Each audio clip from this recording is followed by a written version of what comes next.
Selamlar değerli takipçilerim. Bugün sizlere fırında biber dolması tarifi vermek istiyorum.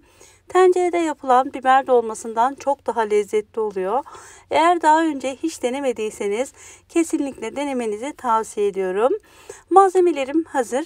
Açıklama kısmına da ekleyeceğim. Oradan bakabilirsiniz. Şimdi hemen tarifimizin detaylarına geçelim. Öncelikle biber dolmamızın iç harcını hazırlıyoruz. Bunun için yarım çay bardağı kadar sıvı yağını uygun bir tavanın içerisine aldım.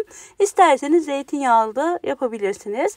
Üzerine orta boy 2 tane doğranmış kuru soğanı ilave ettim ve hafif pembeleşene kadar kavurdum.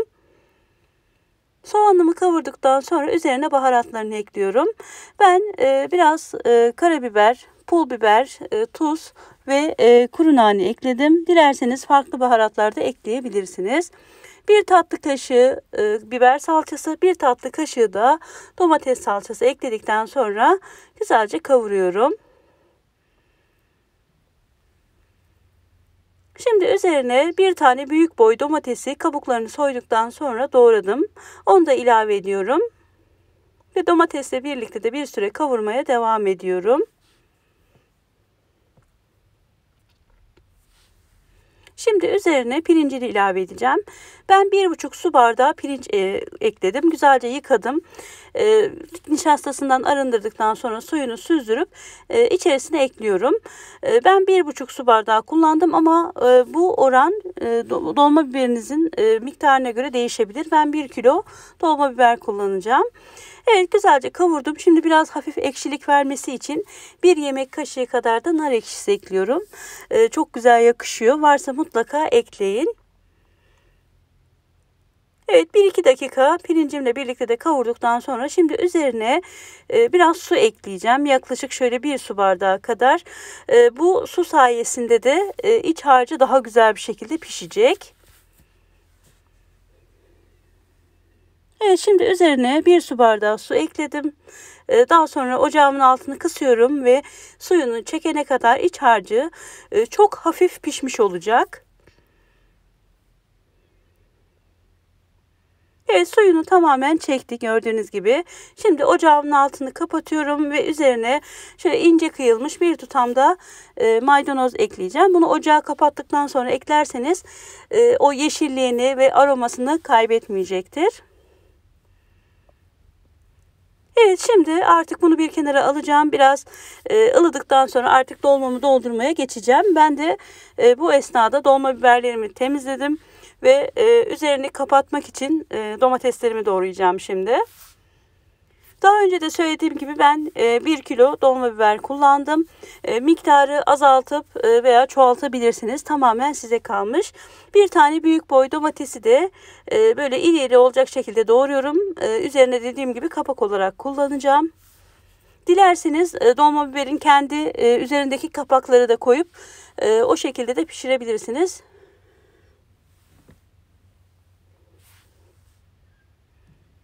Evet, domateslerimi bu şekilde hazırladım. İç harcım da kenarda dinlendi. Şimdi artık doldurma işlemine geçebiliriz. Ben pişirmek için kare borcam kullandım. Büyük boy kare borcamlardan. Dilerseniz daha böyle derin bir tepsiniz varsa onda da pişirebilirsiniz.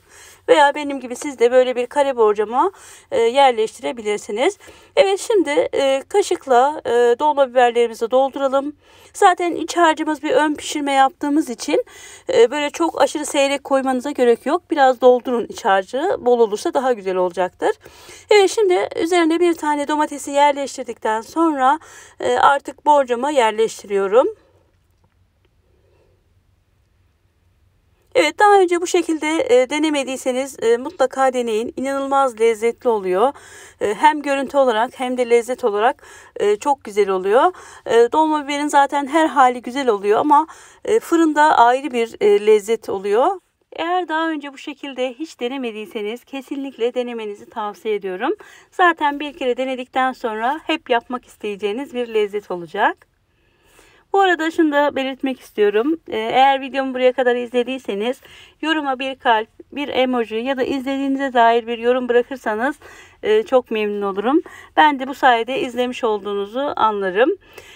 Eğer kanalıma ilk defa denk geliyorsanız abone olup yanındaki bildirim zilini de açarsanız yeni gelecek birbirinden güzel tariflerimi de kaçırmamış olursunuz diyerek ve hemen videoma devam etmek istiyorum. Evet, hepsini bu şekilde doldurdum. İç harcım tam denk geldi dolma biberlerime. Şimdi üzerinin sosunu hazırlayacağım. Bunu hemen bir kenara alıyorum. Sosu için uygun bir kabın içerisine şöyle bir tatlı kaşığı yine biber salçası, bir tatlı kaşığı da domates salçası ekledim. Ve üzerine biraz tuz ekliyorum. Yine damak zevkinize göre ekleyin bunu. Şimdi üzerine suyunu ekleyeceğim. Ben 1,5 su bardağına yakın sıcak su ekledim. Eğer biraz daha sulu olsun istiyorsanız 2 su bardağı da ekleyebilirsiniz. Ben 1,5 su bardağı suyla tam denk geldi. Dediğim gibi iç harcı zaten bir pişmeye yakın olduğu için çok fazla su ihtiyacı olmuyor. Evet, güzelce çırptıktan sonra şimdi artık bunu biberlerimizin üzerine gezdirebiliriz. Fırınınızı da 200 dereceye getirin. Önceden ısıtılmış alt üst ayarda fırınımıza dolma biberlerimizi vereceğiz. Evet, sosun tamamını üzerine döktüm. Şimdi biraz üzerine sıvı yağ gezdiriyorum. Hem böyle parlak olması için hem de daha lezzetli olması için. Dediğim gibi isterseniz zeytinyağıyla da yapabilirsiniz. Evet, şimdi önceden ısıtılmış 200 derecelik fırında fırının en alt tarafında yaklaşık 1 saat 15 dakikada falan pişiyor. Ama bu süre herkesin fırınına göre değişkenlik gösterebilir arkadaşlar. Lütfen kontrollü bir şekilde pişirin. Benim fırınımda yaklaşık 1 saat 15 dakikayı buldu. Ama bu süre biraz artabilir veya düşebilir. O yüzden lütfen ara ara kontrol edelim.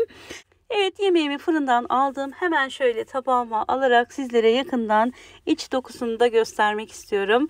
İçi böyle tane tane çok güzel bir şekilde pişmiş ve inanılmaz lezzetli olmuş.